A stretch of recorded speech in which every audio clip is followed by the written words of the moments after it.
In 2017-2018, aged 16 and 17, Mason Greenwood scored 16 goals in 17 games in the Under-18 Premier League, followed by 15 in 13 games the following season. But why am I talking about Mason Greenwood? Well, I just wanted to use Greenwood as a marker in order to put into perspective how incredible Arsenal's Chido Obi-Martins goal-scoring record is in the Under-18s, considering he only turned 16 in November. Biggest story though in Under-18s football at the moment, and a player making waves, is Chido Obi. I don't think I've ever seen that kind of scoring form from any young player playing in academy football. In the Under-18 Premier League in 18 games last season, Chido Martin Obi didn't just manage a goal every game, which is around the rate that Greenwood was hitting. He's actually scoring at a rate that is close to 2 goals every game, scoring 32 goals in 18 games. And when you watch some of his goals, you almost write off how impressive he is, because it looks so easy. It's like a pro footballer playing against semi-pros, both in terms of physicality and in terms of ability, and also factor in that he's playing against players who are 1 or 2 years older than him as well. Now, of course, scoring for fun in the Under-18s doesn't mean that a player will go on to be an elite level or even a Premier League level striker, and we can see this when we look at the goal scoring records for players in the Under-18s. But before I show you who tops that list, if you do want to pick up any of the new season jerseys, retro club or international jerseys, go over to Jersey FIFA. You can use code Atlantis at checkout for a discount. A link will be in my Instagram bio, which I will leave linked in the description. So when we look at the goal scoring records for total goals in the Under-18s, we can see that Ellis Sims tops the list with 36 goals, and he now plays in the Championship with Coventry. Balogun, who to be fair has gone on to have a pretty good career so far, sits in second, and in third we've got Rio Griffiths, who is now playing for Portland Timbers' second team, with Chido Obi in fourth. However, look at the minutes of each of those players and the appearances they made in order to score that amount.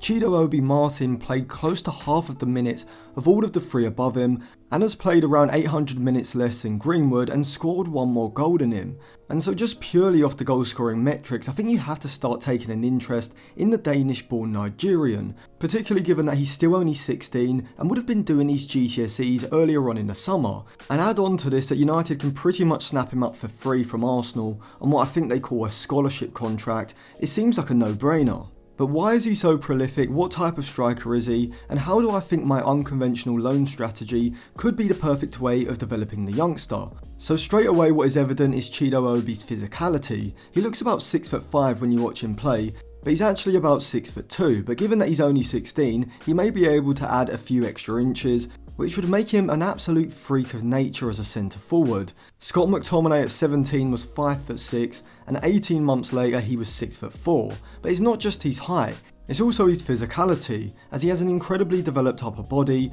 and strength wise, even at 16, I can see him dealing with the physicality of senior football, and I actually think he'd be able to bully some senior level defenders as well. Alongside his physicality, he also has the turn of pace needed to provide a threat in behind the back line, which gives him a fairly complete striker skill set even at this age. He has the upper body strength and technical ability to receive the ball with his back to goal under pressure from the centre back, where from his passing ability off of both feet is actually very impressive, as he is able to switch play with a longer pass off of both feet, but can also keep it simple with shorter passes in order to move the ball on and keep the attack flowing, which is exactly what I would want from my centre forward. Now he isn't a playmaker striker or a false 9 like a Xerxes, he's more of an advanced forward poacher like Erling Haaland, and it's easy to see the comparisons to Haaland, as Chido Obi's finishing is composed and clinical, ice cold in front of goal, usually opting for the in-step finish when he runs through on goal and opens up his body, showing no signs of nerves in front of goal, but he can also finish off of both feet when driving the ball across the goalkeeper into the far corner,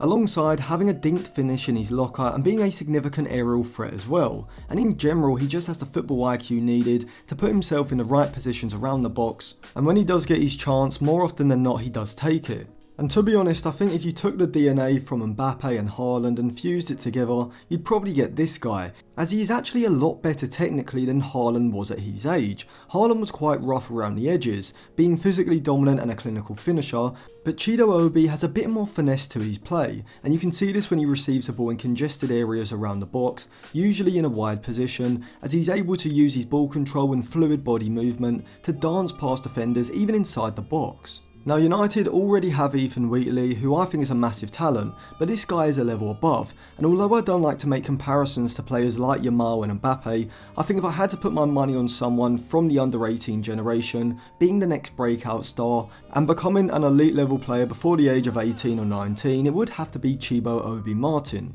So let's assume that United do sign him. How do we make sure that his talent isn't wasted like so many others, and when would he be ready to come into the United first team? Well, in previous videos I've made, such as the one I did on Shea Lacey and Amir Ibrahimov, as well as the one on Harry Amas, I spoke about how I think utilising the MLS for player development would be a fantastic idea. Now some people may disagree, and I do think there is an anti-American bias, where people refuse to even acknowledge the MLS, but the MLS is fantastic for young player development. It's far better than League 1 or League 2 in my opinion. I honestly don't understand how you could think otherwise, unless you haven't watched the MLS in years. Chido Obi at this point needs a step up from the under 18s for sure, but I'd also argue he should get a step up from the under 21s as well. I think he's ready for senior football, and a move to the MLS would allow him to acclimatise to the pace and physicality of senior football. In my opinion, throwing him into League 1, League 2 or the Championship could go either way. Yes, he could hit the ground running and absolutely tear up those leagues, but given that the majority of managers in those leagues aren't very innovative,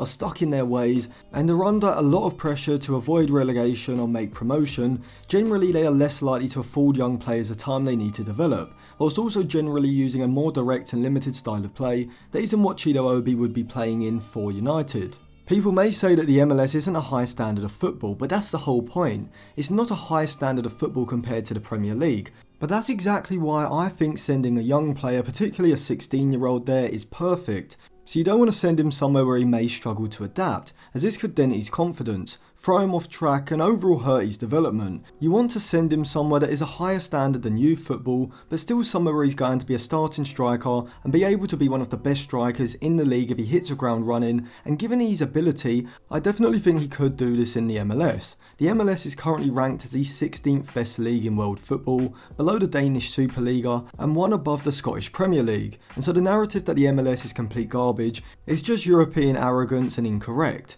It's not as good as the Brazilian or Mexican leagues or even the Championship, but it's substantially better than League 1, Serie B or Ligue 2. And for me, that's a perfect level for a 16, 17-year-old striker. I would keep him at United for the first half of this season, have him work with Ruud van Nistelrooy and the other coaching staff in order to refine certain parts of his game, whilst also playing him in the under-21s, but come the new year, I'd send him on loan to an MLS club, where he'd likely be a starter and will work under a forward-thinking progressive manager. And he'll also be playing in front of crowds that on average are between 20 to 30,000, and as much as 48,000 on average in the case of Atlanta. I also think in general going to America, a completely new environment, is something that not only would benefit young players' development but also be something that they probably would enjoy. From February to July he can play on loan in the MLS, and then if United think he's ready they can bring him back as a 17-year-old ready for the 25-26 season, or if not he can see out the MLS season until November when he turns 18 before then coming back to United at the start of 2026. Now obviously he could join United this summer, prove to be good enough for the first team in training,